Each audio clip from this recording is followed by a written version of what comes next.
I think it's one of the most interesting things that we do as neurosurgeons because it gives us the opportunity to dynamically interact with the functioning brain, test it and probe it, and keep it safe while we're removing a tumor that has diffusely invaded it.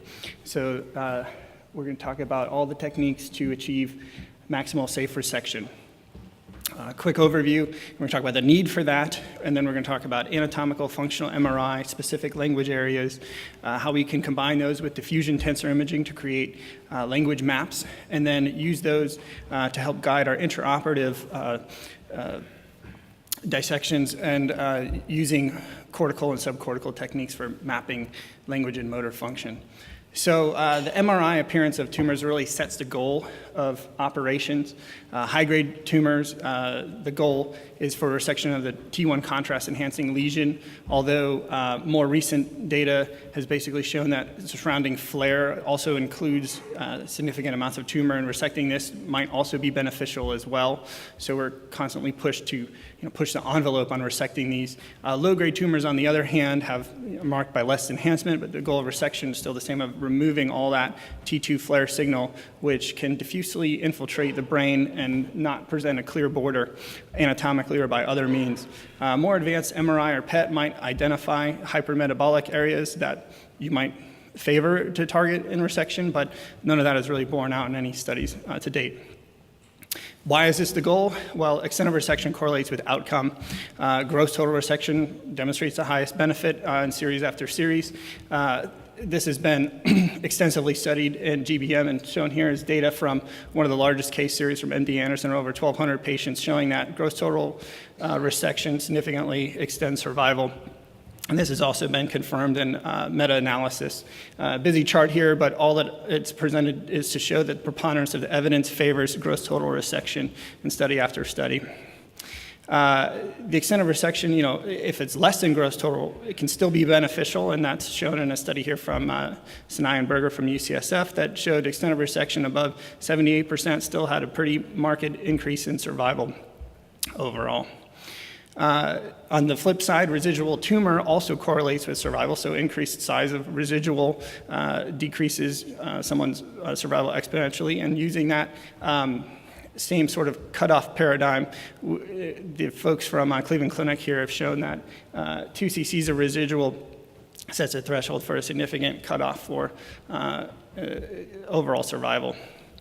However, we have to balance this with the fact that causing a postoperative deficit will essentially erase the survival benefit. And that's shown in this study here from McGirt et al. That basically a new post-op deficit brought your survival curve back down to one that basically eliminated that any benefit from surgery. Also, that same group showed that post-operative KPS is a better determinant of overall survival than pre-op. So basically, if you're causing deficits, you're setting these folks back more than you're helping them. Data like this has all been combined by some pretty brilliant mathematicians to establish nomograms for anticipating how someone is going to do, combining extent of resection data with other treatments such as chemotherapy and radiation. And those models can really dissect out someone based on their age, their KPS, and give you an estimate of how much an increased extent of resection might help someone with in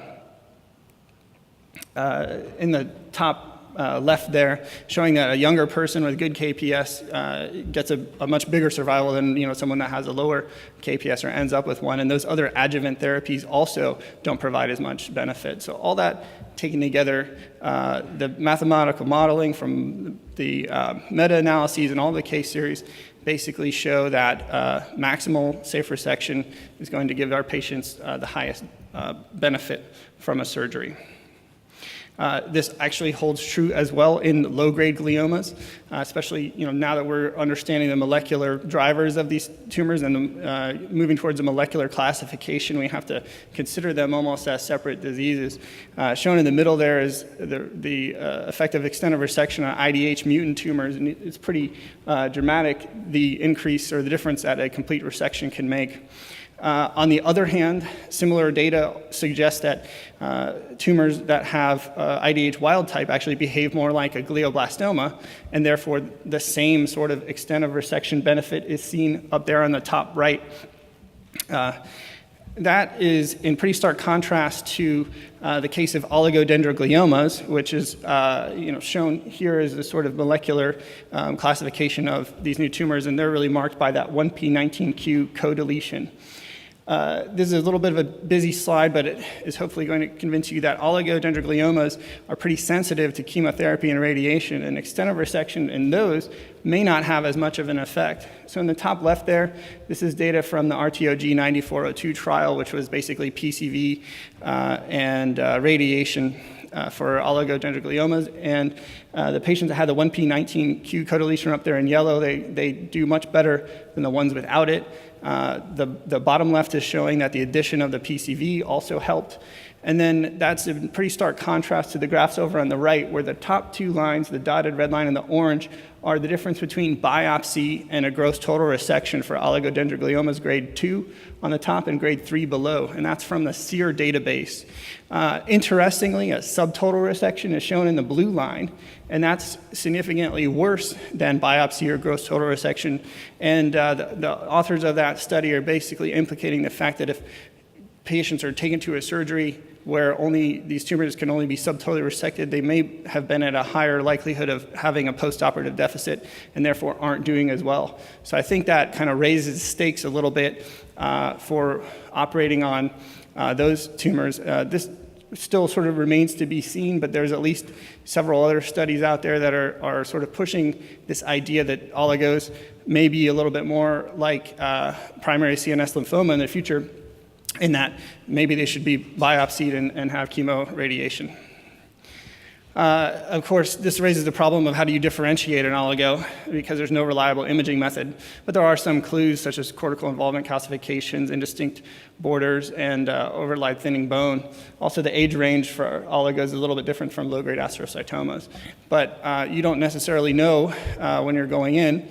So you're still going to have to provide that level of safety. So how do we do that? Well, we use mapping methods to determine functional eloquent areas that have to be respected or protected during surgery. We have a whole host of them, which we'll discuss here on the right-hand side. And this is really all because of studies like this, on the right-hand side, that functional cortex and subcortical white matter can be located within gliomas. And so therefore, dissecting that out, parsing that out, and protecting that is extremely critical. The first and most basic way to do that is use neuronavigation, frameless stereotaxy, register the MRI to the patient. This helps optimize incision and craniotomy, incorporates the lesion and known anatomic information, but doesn't tell you anything about function. However, this technique, as we all know, is highly subject to brain shift. There's lots of ways around that, such as intraoperative ultrasound and intraoperative MRI, which are being used increasingly. Shown here is co-registration of intraop ultrasound with our data from our brain lab system. It integrates some functional areas. But you can see that at the start of an operation, the anatomic data from the MRI overlaps pretty well with the ultrasound, but then as time goes on, you start seeing quite a bit of shift. This is the beginning of the operation. Towards the end, you got one pointer on the ultrasound showing you're in the margin, and the other one that you're in the middle of the tumor. So it becomes a little bit ineffective at really delineating things. Beyond anatomy, functional MRI can be used to non-invasively map motor, sensory, and language areas. It's based off of neurovascular coupling, where increased blood flow to areas of cortical activation during a task sort of light up on the MRI. It's FDA approved for surgical planning. It is more accurate for motor than language areas, which sort of contributes to the fact that awake direct stimulation is still a gold standard. Part of the problem with it is it shows all areas activated by a task and doesn't really determine the effect of a lesion in a given area, and is highly subject to the skill of the interpreter. Luckily, we have a great group at UCLA, and they produce data like this, which is actually quite clean compared to some of the other stuff out there. But this shows you some of the problem here, that these activations in orange are basically overlying any most feasible trajectories to this tumor, and that really complicates the situation of how to get in there without damaging those critical areas. And it's also used in language lateralization, which, just as a reminder, is generally in the left hemisphere in most healthy individuals. Only about 6% of right-handers or 15 or so percent of left-handers have atypical organization. They're actually more commonly bilateral versus right. And then, this boils down to the fact that if these critical language areas are removed, you can cause severe, long-lasting deficits in patients, and other brain areas cannot reliably relearn to speak. That is with the exception of the supplementary motor area, which pretty readily crosses over to the other hemisphere, which gives a lot of people hope that these things can be retrained, but the data for that is a little bit sparse. That being said, most post-surgical deficits do improve with time. Other brain areas can compensate, and speech therapy can teach strategies to go around it.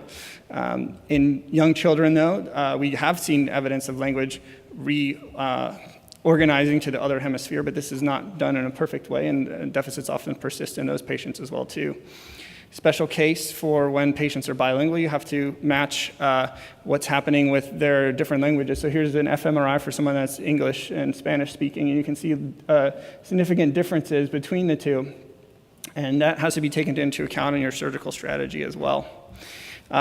We combine all of that to produce these maps where we can sort of co-register anatomic information like the lesion with the functional areas surrounding it. And we've highlighted some of the critical cortical language areas here with Broca's in light blue, Wernicke's in pink, angular gyrus in gold, BTLA in red. Just a reminder, the basotemporal language area is involved in naming. It's sort of an inferior part of the temporal area, and a lesion there will produce a pure anomic aphasia. That's in contrast to Wernicke's area, which is a little bit superior to that.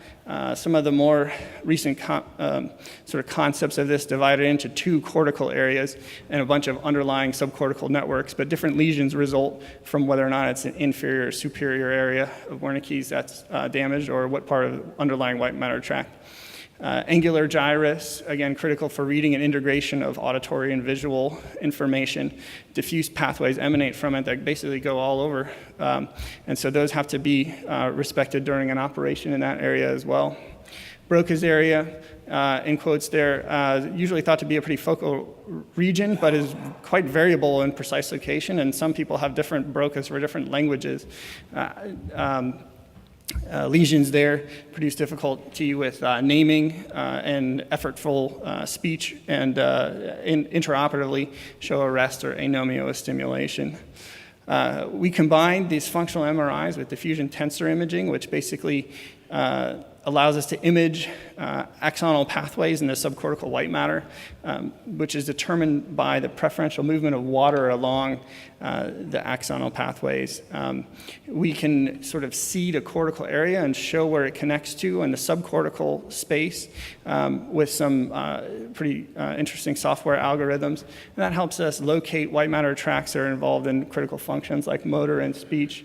And it takes this sort of general picture of all of the white matter tracts and sort of helps us distill them down to the ones that are important, as shown in this case here. So as a patient with a tumor that's in the sort of anatomic Wernicke's area, we get language activation sites from a functional MRI. We incorporate them into our data set, and then we use those to seed diffusion tensor imaging to show us the fiber tracts surrounding the tumor. That sort of copper color surrounding the purple of the tumor is really arcuate fasciculus and the SLF, and those are going to be very important to keep intact in a surgery. And one thing that's kind of interesting to appreciate in that bottom left picture is that copper really extending below, sort of inferior to where that tumor is located, and careful attention will have to be paid to that area as well during surgery.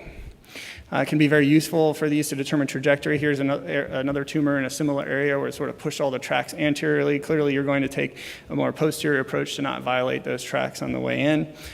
In this patient's case in particular, it turned out to be very useful in the sense that during a wake-up portion of the operation, it really wasn't able to cooperate. So mapping turned out to not be as useful. And given the fact that we had a very clear trajectory and we were able to go in and intralesionally debulk the tumor successfully and not produce any further language deficits.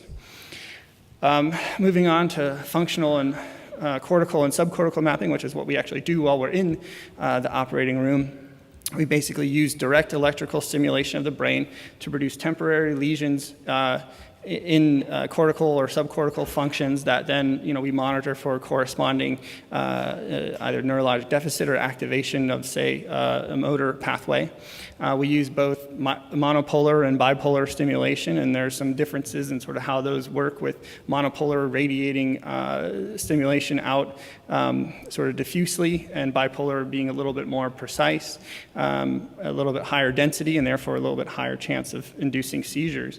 There's different ways that have been talked about using either constant current versus constant voltage. Most folks are using constant currents. Is not affected by tissue impedance, a little bit more reliable. Stimulation parameters vary from low frequency to high frequency depending on the exact modality that's being tested. As far as techniques for motor mapping, we sort of start from the simple to the more complex with phase reversal of somatosensory evoked potentials to help delineate central sulcus.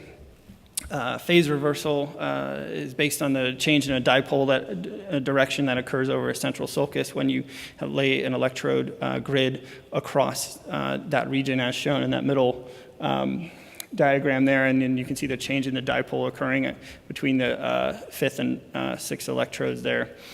And that is a great technique because it can be done under general anesthesia, and it helps you kind of confirm what you see on the MRI in terms of anatomical location of those areas with functional ones. Moving beyond that, you can use motor evoked potentials either through a transcranial fashion or actually from that same grid in place with a contact over the motor cortex to be used as a monopolar stimulator. Again, these can be monitored throughout a case, and a decrease of 50% or more is predictive of a new postoperative deficit, as well as a need to increase the voltage significantly. Which one should you use? Well, a classical approach with transcranials is sort of a technique adopted from spinal surgery, but it does require a high voltage to go through scalp and skull and produces patient movement, and then it's subject to a host of problems stemming from a big craniotomy overlying where your electrodes would normally need to be, or an air gap or something, and it can generate a situation where instead of directly stimulating the cortex, you might actually be ramping up a charge and stimulating deeper, as shown here in this diagram. And you can see that if you're catching the activation of that green cortical spinal tract deep to where you might have cut the cortical spinal tract while resecting that tumor in red up above, you might be falsely under the impression that those tracts are intact. There is some data to support it in use in brain tumors, aneurysms, carotid endarterectomies, but it has to be sort of used with caution. A little more about there's some other advantages and disadvantages to strip versus transcranial, with sort of the focal nature of the strip electrode versus a more diffuse one of transcranial being one of the key differences. As far as direct cortical and subcortical motor stimulation, you can expect to elicit clonic motor responses directly in motor cortex, tonic and premotor, and inhibitory movements in SMA. Subcortical, I think, is a particularly useful technique due to the fact that there's a sort of the distance to the tract is proportional to the current required to stimulate it, and it almost works out pretty neatly to 1 milliamp to millimeter ratio. And so you're using a monopolar probe against a reference needle in the head, and you're recording triggered EMG from contralateral muscles. And again, you've got that ratio of 1 milliamp to millimeter difference. And that was borne out in a study here, also from MD Anderson, where they used a navigated PRAS probe, monopolar probe, and imaged in the intra-op MRI the distance to those cortical spinal tracts, and they could show that it correlated pretty neatly 1 millimeter to 1 milliamp to show the distance between the two. And then when the distance got really short in a resection, postoperative deficits were more likely. So those techniques can be used when approaching a lesion that appears to be anatomically within motor cortex. Stimulation can be probed over the cortical surface to identify an area that really doesn't stimulate or stimulates less than the surrounding area to create an entry into the tumor. With careful technique, tumor can be debulked, and sort of the progress of that resection can be monitored with subcortical stimulation, ensuring that the threshold isn't getting too low for stimulating the cortical spinal tracts, indicating that you're close to critical areas. This can be sort of dissected out across different muscle groups as shown here, and it can help you, and if everything activates, pick an area of less sensitivity or one that would be most recoverable. for cortical entry. And that was sort of came into play in a case like this, where there was a tumor sort of splitting in the central sulcus. Sulcus was divided, and an area of cortex that didn't stimulate was used as an entry to resect this lesion here. Language mapping is additional complexity, and that requires an awake patient. Additional planning, rehearsal, larger craniotomy, longer operative time, need for a very good anesthesia team, scalp blocks, all that kind of thing. Stimulation is done while testing language functions such as counting, object naming, sentence completion, et cetera, depending on the cortical area of interest. Bipolar low-frequency stimulation inactivates those areas temporarily to elicit sort of a map. Unfortunately, with this procedure, seizures sometimes are common, so you should have your ice-cold saline ready and avoid stimulating the same areas repeatedly should a seizure occur. That being said, once the cortical mapping is done and a cortical incision is made, you can use the same stimulation parameters to proceed subcortically to maintain distance from activation zones while the rest of the tumor is resected. In the literature, there's sort of two different camps on how to do this. One is to use negative stimulation, which is basically stimulate over the area you're going to cut. If it doesn't produce a deficit, then it might be safe to go there. Positive stimulation strategy would require a bigger craniotomy, finding the critical language areas and making sure that they don't overlap with your planned surgery. Meta-analysis of using these techniques reveals that they're quite helpful in increasing the extent of resection and decreasing deficits. A study here compiled by folks at UCSF showing just that. And then how do you actually remove the tumor once you're in there? Well, once the mapping is complete, that sort of determines the resectability and mode of resection. An en-bloc resection, in our experience, is preferred if possible. Piecemeal approach can be used in infiltrated or eloquent areas to sort of shave down the zone between those functional areas of stimulation.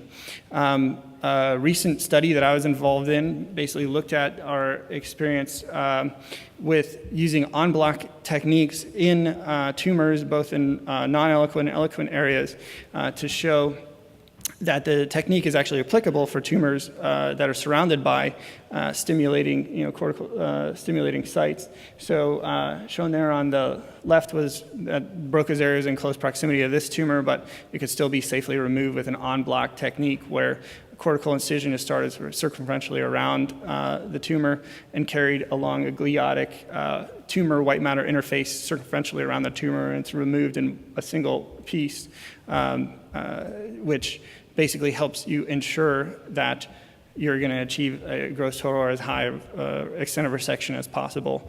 In this study, the technique actually appeared to increase the safety and extent of resection and decrease the rate of complications, even in tumors in those functional areas. And we think that has to do with the fact that this that gliotic interface plane can be sort of tightly hugged and used to sort of navigate around the tumor, rather than an intralesional approach where you're sort of in the middle of the tumor until you aren't, and that would sort of set you up to transgress one of those white matter tracks a little more readily.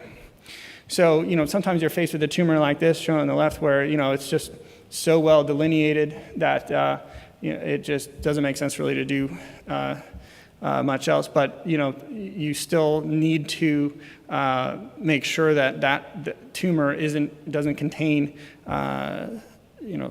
critical language area sites. So the combination of all these mapping techniques let us do that. And one of the things I think that we're really becoming to understand is that the classical model of language doesn't really apply anymore. It's significantly more complicated than that, owing to the white matter connections underlying all these cortical areas, and that's diagrammed here. Luckily, our technology with the integration of DTIs helps us integrate all that stuff when coming up with a surgical plan, and the intraoperative techniques help us keep safe and allow us to safely remove tumors even when they're sort of all over a hemisphere like that one there. Retrospective analyses of these kind of help us figure out the probability in a given area of whether or not an anatomic location would contain functional areas, and that's something that has been increasingly added to over time with this is one of the sort of early ones, 2002, and then in New England Journal, this one was published, which basically shows, given anatomic area, what's the probability of a negative stimulation, and it helps you decide on an anatomic basis what a numerical probability might be of stimulating something positively. And then that's been taken a step further, and people are parsing out the sort of subcortical areas that are safe to resect along a sort of probabilistic model. So in conclusion, with detailed preoperative planning and appropriately selected use of intraoperative mapping techniques, the extent of resection can be increased without a concurrent increase in postoperative deficits. Thanks.